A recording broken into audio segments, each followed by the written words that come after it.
ਜੀ ਮੈਨੂੰ ਲੱਗਦਾ ਮੁੰਡੇ ਵਾਲੇ ਆ ਗਏ, ਛੇਤੀ ਆ ਜਾਓ। ਵੈਲਕਮ ਜੀ ਆਇਆਂ ਨੂੰ। ਸਤਿ ਸ਼੍ਰੀ ਅਕਾਲ ਅੰਕਲ ਜੀ। ਸਤਿ ਸ਼੍ਰੀ ਅਕਾਲ ਆਂਟੀ। ਸਤਿ ਸ਼੍ਰੀ ਅਕਾਲ। ਮੈਂ ਵਿਕਰਮਾ ਜੀ ਔਰ ਔਖੀ ਜੀ, ਇਹ ਨੇ ਸਾਡੇ ਅੰਕਲ ਜੀ। ਸਤਿ ਸ਼੍ਰੀ ਅਕਾਲ ਸਿੱਧੂ ਸਾਹਿਬ। ਸਾਡੇ ਘਰੇ ਜਨਾਨੀਆਂ ਨੂੰ ਨਹੀਂ ਬੰਦਿਆਂ ਨੂੰ ਸਾਹਿਬ ਕਹਿੰਦੇ। Please come. ਆ ਜਾਓ। ਚੱਲ ਹੁਣ ਇੱਧਰ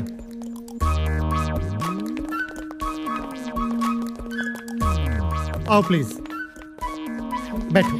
ਸਤਿ ਸ਼੍ਰੀ ਅਕਾਲ ਅੰਕਲ। ਸਤਿ ਸ਼੍ਰੀ ਅਕਾਲ। ਸੌਰੀ।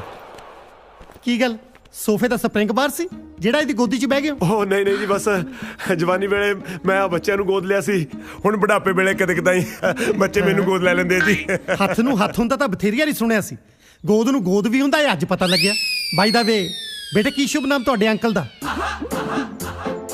ਮੇਰਾ ਬਸ ਬੱਚੇ ਬਚਪਨ ਤੋਂ ਮੈਨੂੰ ਪਿਆਰ ਨਾਲ ਅੰਕਲ ਜੀ ਕਹਿੰਦੇ ਨੇ ਜੀ। ਹਾਂਜੀ। ਛੋਟੇ ਹੁੰਦਿਆਂ ਦਾ ਘਰਦਿਆਂ ਨੇ ਕੋਈ ਤਾਂ ਨਾਂ ਰੱਖਿਆ ਹੀ ਹੋਊ ਕਿ ਐਡੇ ਕੁ ਨੂੰ ਇਹ ਅੰਕਲ ਜੀ ਕਹਿੰਦੇ ਸੀ? ਤੁਹਾਡੀਆਂ ਸਾਰੀਆਂ ਗੱਲਾਂ ਠੀਕ ਨੇ ਅੰਕਲ, ਪਹਿਲਾਂ ਇਹ ਤੇ ਪੁੱਛ ਲਓ ਸਾਡੇ ਅੰਕਲ ਦਾ ਨਾਮ ਕੀ ਆ। ਇਹ ਨੇ ਮਿਸਟਰ ਬਰਾੜ। ਇਹ ਤੁਹਾਡੇ ਦੋਹਾਂ ਚੋਂ ਟਿਊਬਲਾਈਟ ਕਿਹਨੇ ਪਸੰਦ ਕੀਤੀ ਹੈ? ਜੀ ਮੈਂ ਬੇਟੇ ਜਦੋਂ ਇਹ ਮੈਂ ਕੁਐਸਚਨ ਪੁੱਛ ਰਿਹਾ ਸੀ ਉਸ ਵੇਲੇ ਤੁਸੀਂ ਦੂਰ ਕਿਤੇ ਜੰਗਲ ਪਾਣੀ ਗਏ ਹੋਏ ਸੀ? ਨਾ, ਜਮਾ ਮੁਸ਼ਕਿਲ ਨਹੀਂ ਹੋ ਜੀ ਘਰ ਲੱਭਣ ਚ। ਮੈਨੂੰ ਲੱਗਦਾ ਹੈ ਸਟੇਸ਼ਨ ਗਲਤ ਫੜਦਾ। ਮਖੌਲ ਕਰਦਾ ਹੈ। ਅੱਛਾ ਟੀਚਰ। ਬੇਟੇ ਕੀ ਬਿਜ਼ਨਸ ਆ ਤੁਹਾਡਾ? ਹਾਂਜੀ, ਬਹੁਤ ਪਿਆਰ ਕਰਦਾ ਜੀ ਤੁਹਾਡੀ ਬੇਟੀ ਨੂੰ। ਇਹਦਾ ਬਿਜ਼ਨਸ ਤਾਂ ਆਪਣੇ ਘਰ ਹੀ ਚੱਲਦਾ, ਮੈਨੂੰ ਪਤਾ ਹੀ ਨਹੀਂ। ਮਖੌਲ ਹੈ ਡੈਡ। ਕਿਡਿੰਗ। ਨਹੀਂ ਜੀ, ਇਹ ਮੋਬਾਈਲ ਕੰਪਨੀ ਦੇ ਕਾਲ ਸੈਂਟਰ ਵਿੱਚ ਲੋਕਾਂ ਦੀਆਂ ਸ਼ਿਕਾਇਤਾਂ ਸੁਣਦਾ ਜੀ, ਤੇ ਰੇਲਵੇ ਸਟੇਸ਼ਨ ਤੇ ਪੁੱਛਤਾਛ ਤੇ ਲੱਗਿਆ ਹੈ ਜੀ। ਤੇ ਜਨਾਬ ਦਾ ਕੀ ਕਾਰੋਬਾਰ ਹੈ? ਉਹ ਮੇਰਾ ਕੈਨੇਡਾ ਦੇ ਵਿੱਚ ਬਹੁਤ ਵੱਡਾ ਕਾਰੋਬਾਰ ਹੈ ਜੀ। ਮੇਰਾ ਹਸਪਤਾਲ ਹੈ ਜੀ ਅੱਖਾਂ ਦਾ। ਤੁਸੀਂ ਅੱਖਾਂ ਦੇ ਡਾਕਟਰ ਹੋ? ਨਹੀਂ, ਡਾਕਟਰ ਤਾਂ ਹਾਇਰ ਕੀਤੇ ਹੋਏ ਨੇ ਜੀ। ਬਰਾੜ ਸਾਹਿਬ, ਬਸ ਇਹ ਸਮਝ ਲਓ ਕਿ ਮੇਰੀ ਪੂੰਜੀ ਤੇ ਮੇਰੀਆਂ ਬੱਚੀਆਂ ਨੇ। ਸੋਚਿਆ ਤਾਂ ਮੈਂ ਇਹ ਸੀ ਕਿ ਆਪਣੀ ਕੁੜੀਆਂ ਦਾ ਵਿਆਹ ਕਿਸੇ ਅਮੀਰ ਖਾਨਦਾਨ ਦੇ ਵਿੱਚ ਕਰੂੰਗਾ, ਪਰ ਜਦੋਂ ਮੇਰੀਆਂ ਬੱਚੀਆਂ ਨੇ ਆਪਣੀ ਮੱਤ ਆਪੇ ਮਾਰ ਲਈ ਤੇ ਫਿਰ ਮੈਂ ਉਹਨਾਂ ਦੀ ਸੋਚ ਤੇ ਲੱਤ ਕਿਵੇਂ ਮਾਰ ਸਕਦਾ? ਦੇਖੋ ਜੀ ਸਿੱਧੂ ਸਾਹਿਬ, ਭਾਵੇਂ ਇਹ ਬੱਚੇ ਮੇਰੇ ਗਰੀਬ ਨੇ ਜੀ, ਪਰ ਮੈਂ ਬਹੁਤ ਮੋਟਾ ਕੰਮ ਕਰ ਰਿਹਾ ਕੈਨੇਡਾ ਦੇ ਵਿੱਚ। ਮੈਂ ਹਮੇਸ਼ਾ ਆਪਣੇ ਬੱਚਿਆਂ ਦੇ ਨਾਲ ਖੜਾ ਜੀ। So nice of you. ਹੋਰ ਬੇਟੇ ਤੁਸੀਂ ਸੁਣਾਓ, ਇਹਦਾ ਕੀ ਨਾਮ? ਰੌਕੀ। ਰੌਕੀ ਬੇਟੇ, ਮਲੇਸ਼ੀਆ ਚੰਗਾ ਲੱਗਿਆ ਨਾ?